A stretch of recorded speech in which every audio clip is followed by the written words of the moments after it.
Have you ever had a money or career question you really wanted to ask, but didn't know who to go to or just felt uncomfortable even bringing it up? You're not alone. Talking about money can feel intimidating, even scary. And that's exactly what I'm trying to change. That's why I created a free virtual coffee chat, a casual, no pressure 20-minute conversation where you can bring one thing you're wrestling with and we'll talk it through. No judgment, no jargon, no sales pitch, just clarity, ease, and a real answer from someone who gets it. If you've got something on your mind, don't sit in the confusion. Book a spot at limitfreelife.com and let's sip and sort it out. Hey there, and welcome to Money and You. I'm Michelle Perkins, your host.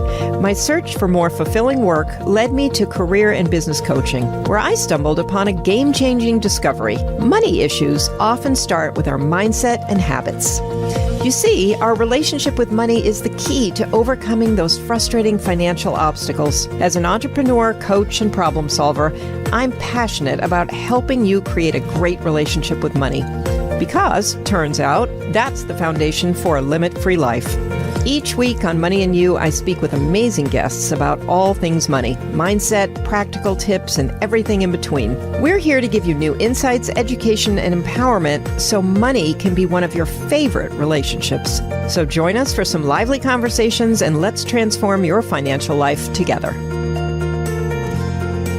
Hello, and welcome to the Money and You Show. I'm Michelle Perkins, your host, and thrilled to have a great guest on today talking about something that we have not talked about. I'm really excited about bringing on guests who can enlighten me and the audience around topics that maybe you don't hear about every day. So this is a really interesting one, and it's really speaks to people who really kind of have a vision and a dream of doing good things with their money, particularly, philanthropic ideas. And, maybe some of that seems really far away and, somewhere in the distant future. But I think our guest today will bring that home and show you how you can engage in giving before you have all that money that you think you need to do that. So I'm bringing on John Bromley today. He is the founder and CEO of Charitable Impact.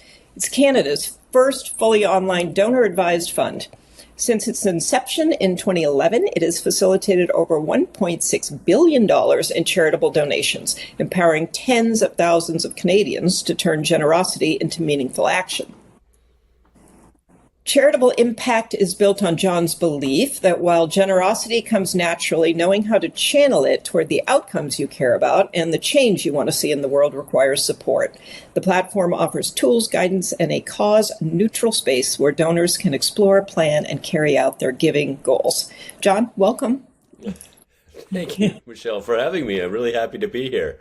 Well, I'm thrilled to have you here. I will tell everybody that I pared down your bio. It's much longer. You're a TEDx speaker. You're a Vancouver 40 under 40 winner. You're a father of two. A lot more to you than that, but I really want to let you speak and let everybody kind of, hear your story. So we'll jump in with that. And I'd love to hear a little about how you got into this. And I want everybody listening to know this is not a Canadian restricted thing that we're going to be talking about. And I'll let you speak to that as well.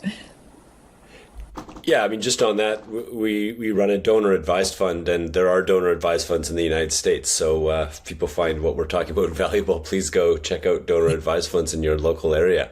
Yeah, Michelle, I was raised in a family that valued charity. It's important to say that because, it was around me. It was modeled for me by my parents growing up. I've got two sisters. My parents, I remember, every now and again would give us some money that we had to give away, something that I would call a charitable allowance today. And so that's the background for me. But then when I started, I went to university, I studied corporate finance. I went into kind of corporate finance, investment banking, capital markets related work. And in my late-ish 20s, I started talking with my dad. It's just my father, right? But he happened to be, and I didn't understand it as much as I do today, but he happened to be one of the pioneers of charity law in Canada. So I started to sort of accidentally creep closer and closer to the professional world of charity, the world that helps people carry out and structure what they're trying to do. And in that world, I saw that really there was nowhere for people or companies to go to get help with their charitable giving, regardless of what causes they wanted to give to. Mm-hmm. And so I started Charitable Impact to address that. Yeah, I love that. And, giving is more complicated than we realize. And I know that from my family, because I grew up in a similar, kind of ideology around things. And my mom spent her whole life first in fundraising. And then she was fortunate enough to go from fundraising to actually giving money away for a large foundation, which I thought was the coolest job I'd ever heard of. I mean, she would just travel around to different charities. They would entertain her and show her what they were doing and try to be, one of the people who was going to be given money by the foundation. And so it was very, very cool. And she learned about so many interesting, not only charities, but people doing amazing work, and it was also the family, for example, that started the foundation, and they had made a tremendous amount of money in oil, but they were so philanthropic. And actually, it's also interesting. We get these sort of, ideas about people with money. And this was a man who grew up as an orphan, completely poor, built what he built, and then really was invested in giving money to others. So it's a nice message all around. It's very feel good. But one thing I hadn't heard of, charity law. I didn't know that was, a direction people could take. And the career coach in me loves to hear about, different avenues for work as well. So I thought that was fascinating. And I hadn't really heard of donor advised funds. So, maybe you could just touch on what both of those are, because I believe, did you go into charity law as well? Well, I didn't. I'm not a lawyer. But my dad recently retired and I spent tons and tons of time working with him. So I was in and around the law all the time, but just not giving that advice myself. I mean, so charity law is like, the same as any other type of law. It's just the focus on not-for-profit, tax exempt organizations, what governs them, how to create one. And it intersects with all types of law. We could get lost in this conversation, but charities own buildings, right? So you need real estate lawyers. Charities are corporations. I mean, they get involved in contracts, so you need contract law. So generally speaking, a charities lawyer is someone who focuses on the charities and not-for-profit part of the world particularly, and then naturally they'll end up working with all sorts of different types of lawyers who also bring their own expertise. But having sat down and worked with a charity lawyer who happened to be my dad, I was very, very lucky in this regard, because I got led into all sorts of rooms and places that I probably didn't deserve to be at the time. And when I say probably, I'm being very charitable towards myself. I mean, I had no business being in those rooms, but, so very lucky looking back. But I just saw all the types of problems that were coming forward to someone with that type of expertise. And I was able to, as a result of that, learn really, really quickly. But what was consistent in all the problems was that people needed somewhere to go to get that type of expertise. In other words, they knew what they wanted to try achieve in the world, but they didn't always know how to go about achieving it. And when you think about other areas of the world, like, I know I want to buy a house, you can find a realtor, right? I know I want to have investment savings for my retirement, you can find investment managers. When you sort of say, I know I want to go about creating some change in the world, where do you go to find someone who can, customize some advice and help you with a platform to achieve those particular goals of life? And that became apparent to me actually less as a donor, as more as the person where there was this long lineup all the time to come and see us, to talk to us about doing this stuff. And I'm kind of going like, why is the line so long? That's a good problem. Sure, but it's, ultimately it's because there was nowhere else for people really to go within reason. And that then became a really important motivation for me to, and actually led to becoming an accidental entrepreneur and starting what I'm doing today in charitable impact. So, can you give us an example of, somebody who has an idea? Because I'm not sure I can visualize exactly how they're thinking. So, when somebody comes to you and says, this is what I want, maybe an example of what that might be, and then how you can help them. Sure. I mean, there's all sorts of different levels, right? Because, you can have a cold and well, have you thought about taking cough medicine all the way up to, that cold is really serious and we need to operate, right? So, in that regard, charitable giving progresses from, the mundane and easy and everyday kind of attitudinal stuff, the way you use your time and money, and progresses all the way through to very sophisticated structural stuff. So, but what's consistent between all of it, Michelle, is that people usually will almost certainly have some love for something they want to preserve or change, right? And love and hatred is a hard word, but like sometimes you hate something like poverty, or you hate cancer and you want it to disappear, and you want people to find recovery when they get sick. And so there's usually, almost certainly, there's necessarily that, what is the thing in life that you're going for currently? It can change. What's the thing in life that you want to contribute your time and money towards? And then it just sort of depends on where you're at, right? So some people will be like, hey, just why don't you put aside $20 a month that you can give towards that type of thing, and prepare yourself to volunteer an hour every month, right? All the way through to, gee, now I'm studying this in university and I want to become an engineer so that I can focus more on agricultural food security and develop scalable systems to feed the hungry. Right. So it starts with sort of normal humanity and exploring that, but then can get into the world of, the most sophisticated applications of engineering and finance live in the charity world as much as they do any other part of the world. Interesting. Okay. So you're opening the door for people with really any amount of money to give, which, if you travel down sort of a spiritual path, I think, I believe when you give like that, you also receive. And so I think giving is wonderful at any stage. And that was one of the things my mom always told me too. The people either, volunteering or giving even small amounts of money in all the charities that she was visiting were not wealthy people. They were average, regular, sometimes leaning toward lower middle class, but they were dedicated to giving. And so one way or another.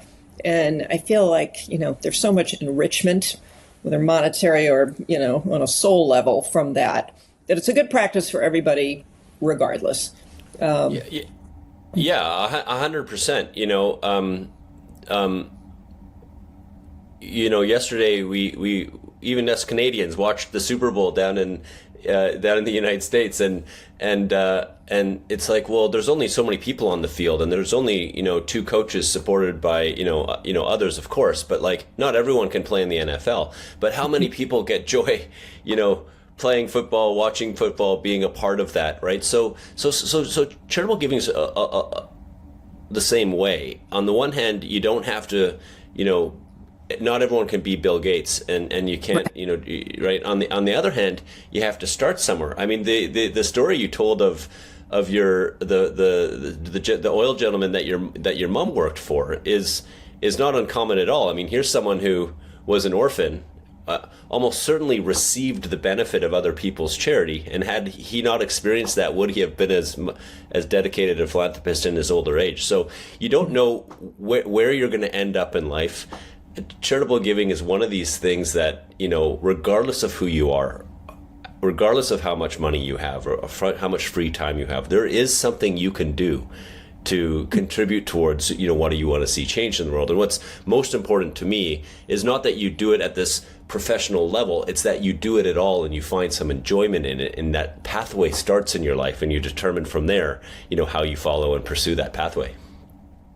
Yeah, I couldn't agree more. And we could spend the whole time just talking about the benefits of giving, because they are so plentiful. I do a volunteer thing once a month at a particular place. And almost every time I feel as I'm getting ready to go and driving, I'm thinking about what I'm not doing. Like, well, I'm gonna lose a day on all kinds of work things or whatever.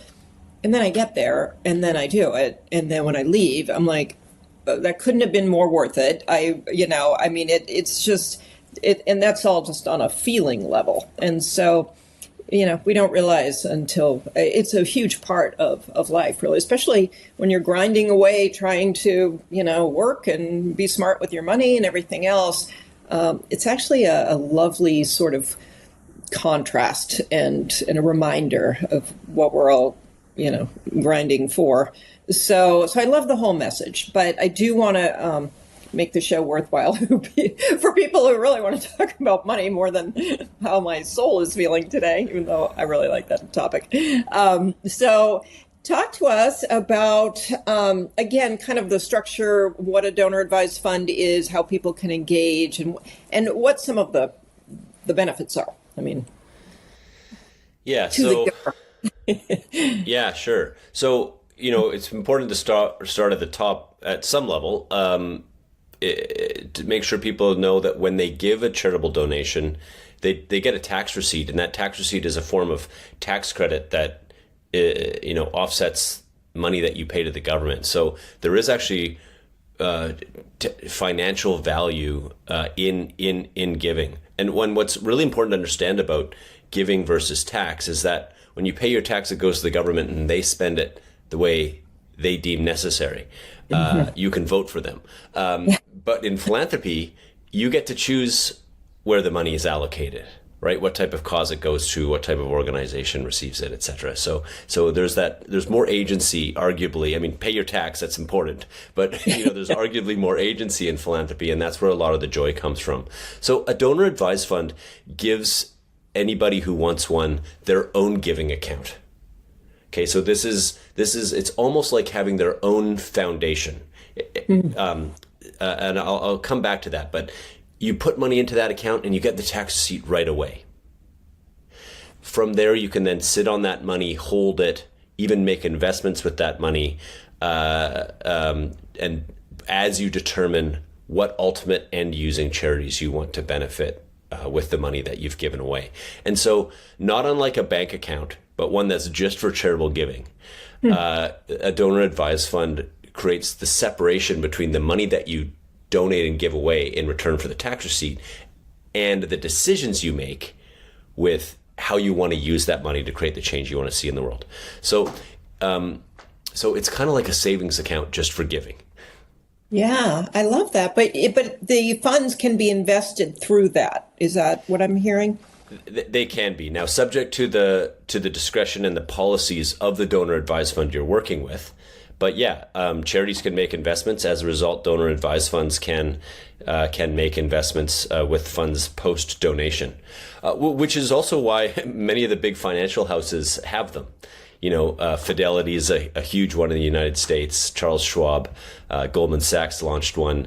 Morgan Stanley, all the big players have them, and they are interested in serving their clients, of course. But shouldn't surprise anyone that they're also interested in the assets under management.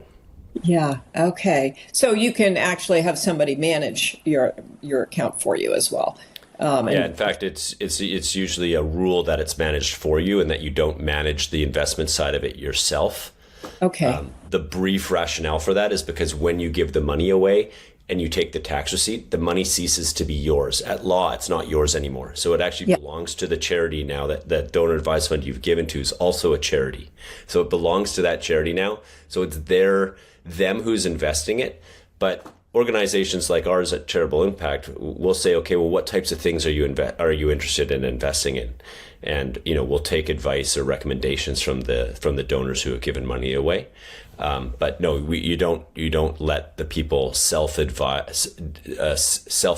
the investments, but you can let them self-advise it.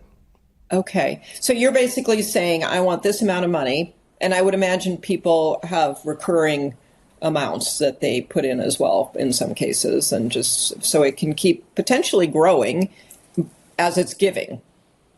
I mean, I'm oversimplifying. That's right. So it can grow in two ways. It can grow from new donations that you make to it, and it can grow from investment returns generated between the time you've donated the funds into the account and before you've sent them out to the end using charities, whether that's your church or, a mosque that you attend, or, a university that you went to, or a homeless shelter in the area you live. I mean, tons of different things are beneficiaries of charitable funds.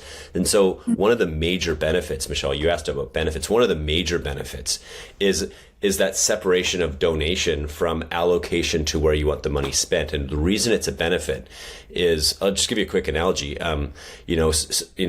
My wife and I and our kids, we like to go away to vacation, and sometimes we save for vacation, but we don't know exactly where we're going to go. Okay, so we can set money aside for, into a space for saving, and then kind of when we get to that amount, we're like, hey, let's go and spend this money, or what are we going to do with it? Where are we going to go? And those decisions can be thought of separately. So the planning for the ability to do something separate from what literally you're going to do with the money, that's a huge benefit of the donor advised fund. It lets you kind of go, okay, well, do I want to make a monthly donation, and how much? Do I want to wait to do it once a year and make a larger gift? When I make that gift, am I going to be using cash, or should I be using publicly traded securities or other types of assets that I have?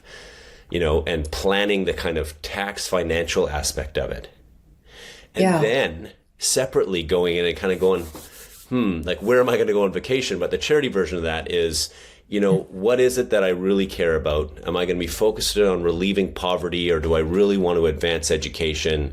Am I focused on children or youth or old people? Is it health? And in all of those questions, finding your pathway for what you love, and ultimately finding specific charities you want to give to, that takes time. It takes some work. So the ability to commit to being charitable, adding money to your donor advised fund along the way, is critically important. And then separating that from going in and using some of that money to support the entities that you want to support based on whatever you're trying to do to create change in the world, the way you see the world yourself, Michelle. Right. So you can say, I want this to go into medical research, or you could just say, I want it to go to a specific organization, basically, or is that, or not really? Well, I mean, it depends on the donor advised fund you work with. Like at Charitable Impact, we have these things called cause funds, and so you can say, oh, I just wanted to go into medical research, and then some astute, really experienced person with regard to a certain type of medical research will give that money away for you. Not all donor advised funds will offer that. But ultimately what almost every donor advised fund will certainly offer is the ability for you to choose between the different charities that exist, in this case in the United States. Do you know I think that's really... Go ahead. Sorry, Michelle. I was just going to say, do you know there's over 1 million charities in the United States? So there's a lot of choice, maybe too much choice. I was going to say that's one of the interesting things too, because whenever I would go and tell my mom, I'm doing something for this charity, she, you'd think she'd be all happy. Oh yeah, you're giving, but she would be like, check them out. Why are you giving to them? What do their books look like? I mean, she was very picky about it because there is a lot of charities that don't manage the money well, whether unintentionally or, whatever. So you have to know, well, you don't have to, but it would be smart to know what's going on in that organization before you give. 100%. So quick plug for the donor advised fund. So if you want to be a donor and make giving money away a part of your budget, a part of your life, the donor advised fund lets you do that. And then you've got this money that's, growing in your fund, and you can now spend the time and space necessary to go and find those organizations and, as per your mom's excellent advice, determine which ones you want to give to.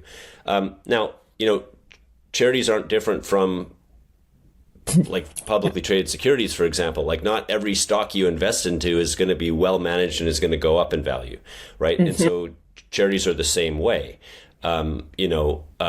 What's different between charities and public markets in particular is that in public markets, you at least know the sentiment of the market because the price is going up or down and it's tangible. You don't have that type of measurable in the charity world, unfortunately. which is why my personal advice is to spend time with charities that who work on a cause that you already love. So you're already interested in it, right? If you love the environment and you love trees and you love the outdoors and hiking and preserving that, finding a charity that's in that area makes it easier to understand whether or not they're doing a good job because you have some appreciation for the cause already. And then from that, diving into those organizations, just the same way you would if you were investing into your own, if you're making your own stock choices or buying your own house, you're going to probably check it out before you go and, do that research too. So you can, make the best decision you can. Now, one last thing, Michelle, it's okay. Right. I'm not sure that Warren Buffett ever said, I never made a bad investment. Yeah.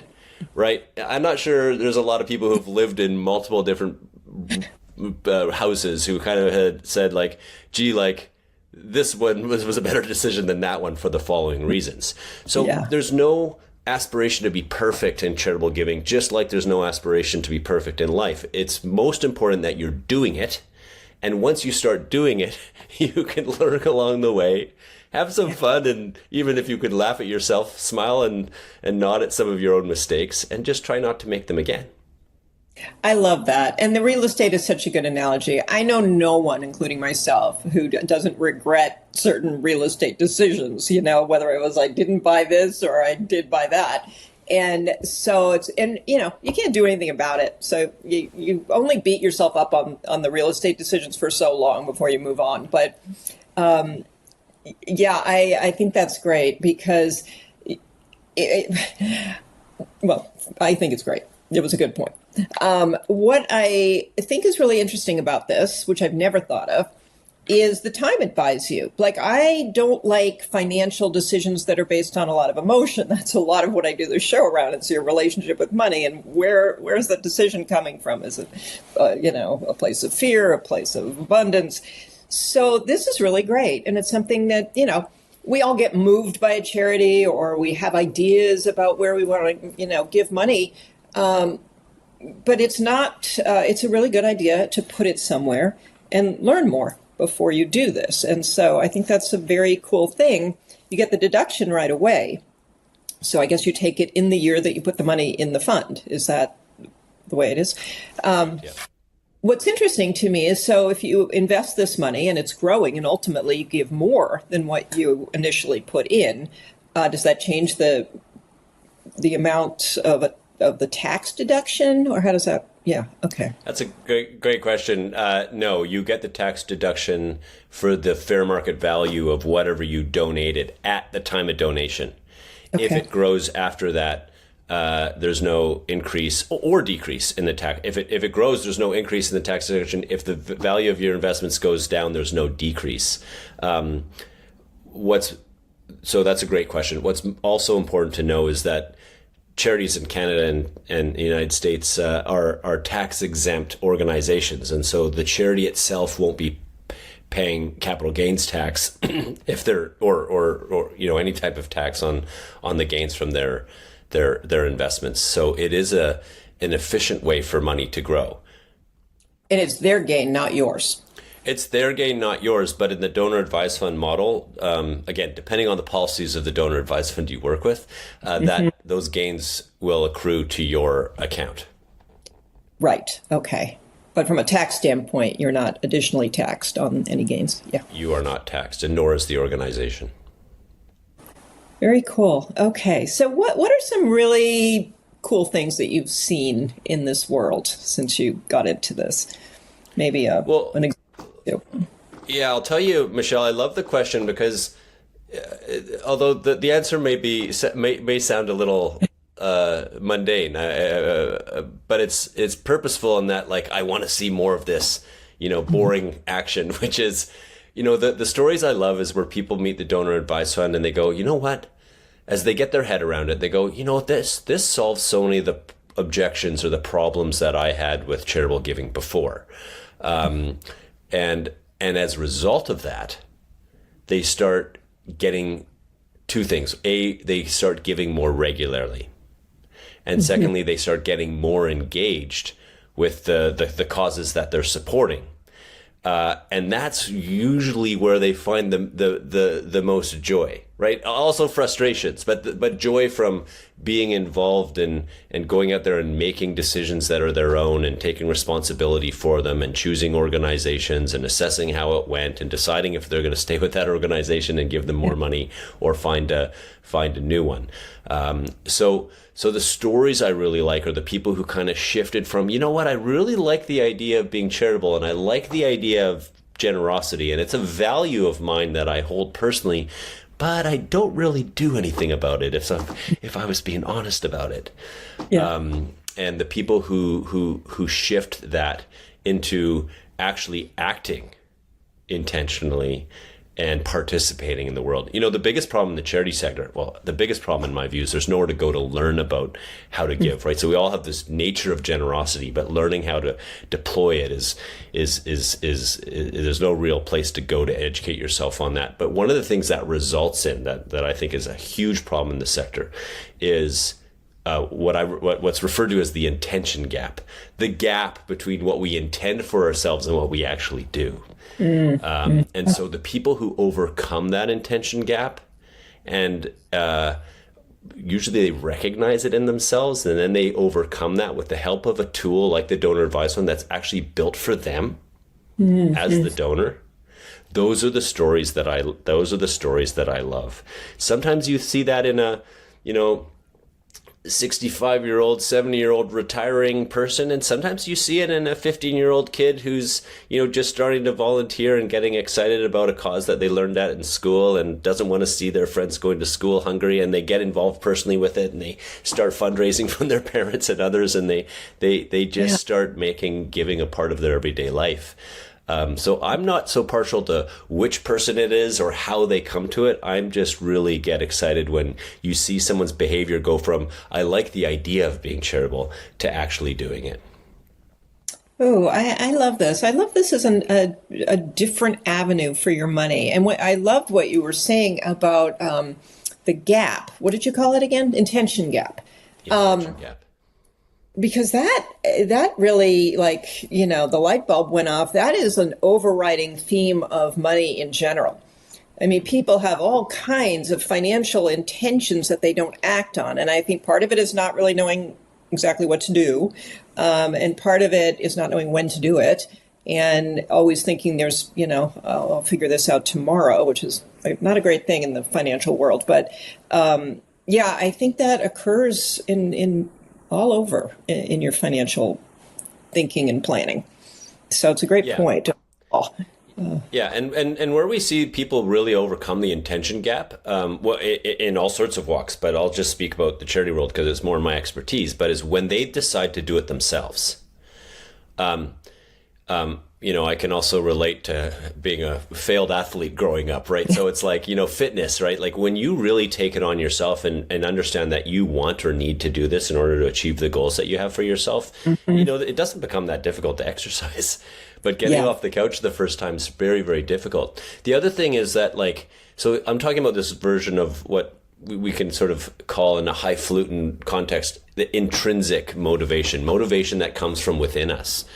So in that context, let's point out that the average American the gives only when they are asked.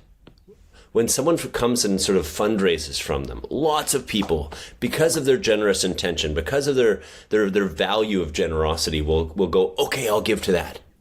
But that's really an extrinsic, someone else's goals in life to raise money for something are coming to you. And they're sort of being imposed on you. Now, 2 points. First of all, fundraising is critically important, okay? And I'm a huge fan of fundraising. But while it does raise money for charities, it's not clear from the data that it really develops people and brings them in themselves to becoming an ongoing regular donor, right? Mm-hmm. So when we see that intention gap disappear in the charity world, and I'm sure, Michelle, in your experience, you see it in other places, is when the individual or the company involved with the decision making, thinking about their intention gap, decides that it's important for them to do it and starts taking the steps, as flawed as they might be initially, to actually start working towards acting on what they think about themselves. And that's when the attention gap disappears, when you actually start, right? It's no longer an intention. Yeah. Oof, that's good. And that too goes across the board. Any small action toward a decision that you've made, it begins the momentum. And so, yeah, that's so true and so valuable. I love that. It all speaks to just living the life you want to live, and actually giving thought to what does that look like? What am I doing in my future vision of myself? I've spent, it's the beginning of February. I've spent most of January planning and envisioning and thinking about, both personal and business life. What should that look like? This is a big part of it. When you create a big business vision, I think most people are taking some give back into consideration in that picture. Just kind of 100%. Michelle, but when you talk about planning in January, now it's time to start acting on what you've been thinking about, right? Just back to the intention gap. And when I think of myself as an entrepreneur, people sort of, they go, well, what moment did you become an entrepreneur? And it was like, what moment did you decide to become one? And it was like, I didn't really decide to become one. Whether I did or not, the moment I became an entrepreneur was the moment I started charitable impact, right? So it's the moment you actually, and that's what differentiates people, I think, in the business world from entrepreneurship is they're the ones that actually start doing something. And so, I really advocate for like sort of an entrepreneurial attitude towards giving. It's really not about the amount you give. This is a mistake way too many people make. They kind of go, I'll start giving once I have the money. Well, are you going to start playing football once you're fit enough to play football? I mean, where is that bar, right? It's the advice I give is start playing football, and then you'll figure out, along the way where you need to work on your fitness, if at all, right? Yeah. So in the charitable giving world, it's like, it's not about the amount of money. It is about acting on your intention. You start giving $10 a month. You're already in the game. You're more of a donor than lots of people who aren't giving that at all. Start giving a little bit of your time. And as you do that, you'll start going, I should start doing this and I should start doing that. And I should review that decision, not make that mistake again. Yeah. And that's where the growth of the philanthropist comes from. That's beautiful. And it's so true. And again, that's another message I like to share is start it where you can start, but start now, especially this is a form of savings, what you're talking about, and any kind of savings. So many people say the same thing. Well, I'll start saving for my retirement when I get that next raise or whatever. And I mean, a little goes a long way if you have that time on your side. So it's, it's really interesting. I love it. It just fits into everything. And, you speaking about when you became an entrepreneur, what was your mindset sort of coming from more the I'll just call it the Wall Street side and doing this? Was that hard for you at all to make, in your own mind, that decision? It wasn't, because in my world, I didn't have some epiphany one day where I woke up kind of going, Wall Street corporate finance is bad and charitable corporate finance is good. It was more of a journey where I left corporate finance, the Wall Street version in Canada, and started, exploring other avenues. That's when I happenstanced into starting to work with my dad, when I then started learning a ton about the professional reality of advising people on sometimes simple, sometimes very complex problems that they face in the charity sector, and then recognizing that there really wasn't anywhere for donors to go to get objective, neutral, cause-neutral help navigating and carrying out their intentions in the charitable world. And that's when I kind of went, I guess I got to start something like that. So for me, actually, I kind of came into entrepreneurship through the subject matter expertise route. Not always the best way, trust me. But it was almost more of a burden. Like, I guess I got to do this. And in that way, and by the way, I donate my own money. I mean, I am a donor myself, but in that way, my entrepreneurial journey is, I think, very analogous to a donor journey where someone kind of goes, I care so much about this cause. I read about it, I watch movies about it, I go to talks on it. I just got to start doing something for it and starting to chip away at my own way at contributing towards solving the problem that I see. And so I'm a problem solution entrepreneur that happens to be focused in the charity space. But the way I approach my entrepreneurship is very much the way I actually encourage donors to approach their giving. Wow, that's really great. I love this. So, it's funny too, because I'm reading Melinda Gates's book that I think I downloaded it like 2 years ago or something, and I was just listening. I started thinking about, she was talking about the foundation and the time that it was really a full-time job. And it suddenly dawned on me that there's all the strategy and thought behind all of this, how it all must work. You think of giving as, you don't think of it as a strategic kind of thing. It's just like, I have a lot of money, I'm just going to give it to you and you. But there's a lot more to it and a lot more, behind the scenes that about. Yeah, just like your mom's story, right? But what's important is to not get lost in that, well, if I'm not doing all that hardcore work and all of that time, I can't be charitable. You might go to church and stay behind and help clean up the dishes after coffee hour. You might put some money in the tray to help fund the church itself or the missions that it's involved with. You are being a charitable person in that time, deciding to contribute to the community that you are already a part of and you presumably trust.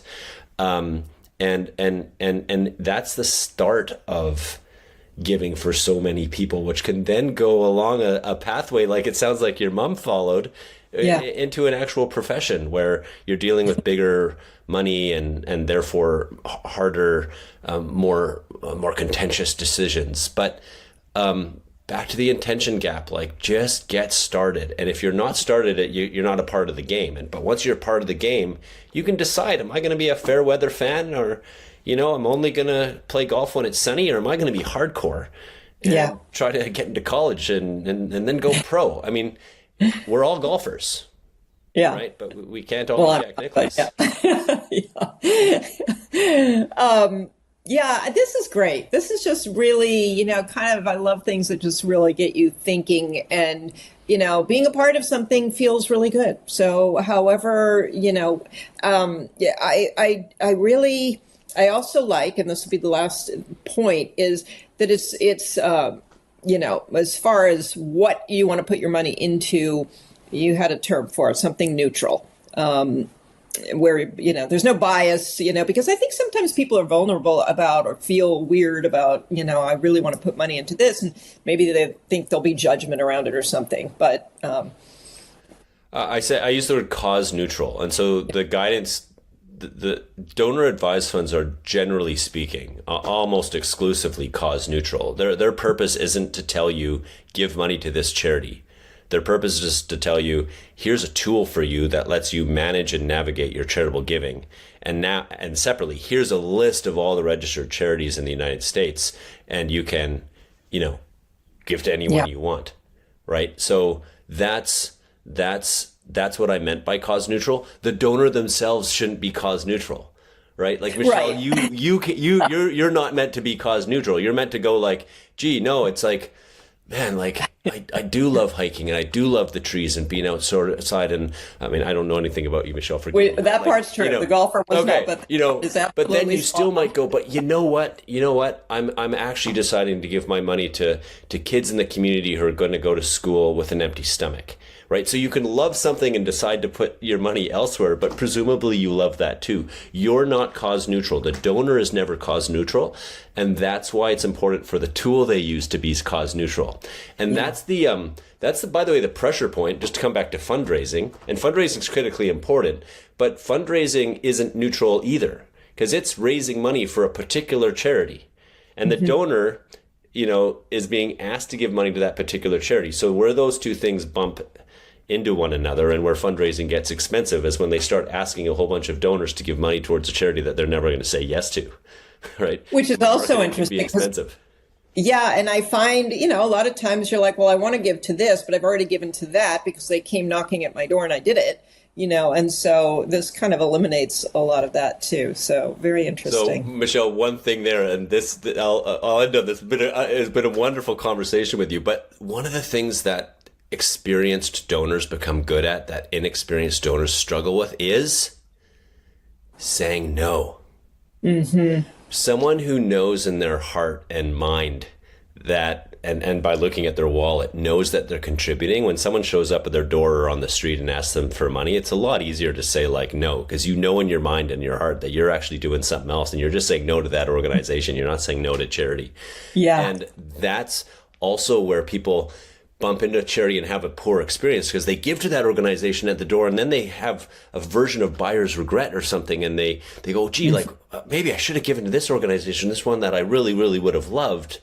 And, just to end on a plug for the donor advised fund, that's the type of stuff that a donor advised fund can cause a donor to avoid. By way of example, someone shows up your door and says, hey, do you want to give money to this thing? Saying, no, I'm not going to give money to you right now, but yes, I am going to go into my app and add money to my donor advised fund, and then decide what you're going to do with it, which can include looking into that charity that showed up at your door and decide whether you actually are going to send the money, right? In the first instance, you give and it's emotional and you feel good for a moment, but you might have a form of regret after you think about it. On the second one, you're going to kind of go, oh, I felt good about that decision. And a week later, I still feel good about that decision. Yeah, I love this. This is the best way to end possible, because I talk about that all the time, emotional money decisions. And as you're speaking, I'm realizing with charity, a lot of times we just feel like I need to give. So if you're giving here and there and everywhere, you feel like, well, I gave this year. You go sit down with your tax guy and you're like, look at what I gave this year. But so much of it may not actually matter to you. You're giving a number. You're not really helping a cause. And so I love that, because it does get you off the hook when people call for things you're not, I'm sure they're nice and they need money, but it's not your thing. And then you really get to choose your own way, and you will feel, I think, very differently. Then it's not about a number; it's about what you're doing for an organization or a movement or whatever that you care about. So that's really great. It's just another way to make sure that your financial decision making is, on the rational side versus the emotional. I need to get this guy off the phone. I can't talk to him anymore. Which honestly, it happens. I mean, that works when they get you on the phone. So, wow, this has been great. Thank you so much. How can people find out more? Can they go to Charitable Impact and learn some things? Like, what are you offering? Yeah. Well, first of all, thanks to anybody who listened to this. Michelle, thank you for having me. It was a fun discussion. You can find us at charitableimpact.com. And we're on various social media, at We Are Charitable. So please look us up. And even if you're in the U.S. and you want to learn more about donor advised funds, there's a little bit of tweak here and there about the rules, but Charitable Impact's always happy to talk to people who have genuine and interested questions about charity, and we're here just to have conversations with them and help them do something, get away from just floundering at the intention gap and actually get towards real action. Oh, I love that. Okay. And I feel like everything has a ripple effect. So if you start doing it in your, charitable endeavors, you'll start applying that intention gap thing to other areas. So that's great. Well, John, thank you so much. It was a huge treat to have you on. I think you provided so much valuable information, and so clearly. It's not necessarily something that people understand just by looking at the term, so I really appreciate you giving a lot of information on that was easy to understand and interesting. So, yeah, thank you so much. Thanks for what you do out there. It's great work. Thank you, Michelle. I appreciate being here. All right. And audience, thank you for listening. We love it when you listen to the Money and You Show. You can find us on all the podcast platforms. You can find it on the Limit Free Life YouTube channel and a few other places. And we are so grateful for your support. We would love it if you enjoyed the show to rate and review it, share it with your friends. Anybody that you know who's been talking about charitable giving, this will be a great show for them to hear about. So thank you so much. We'll see you next week.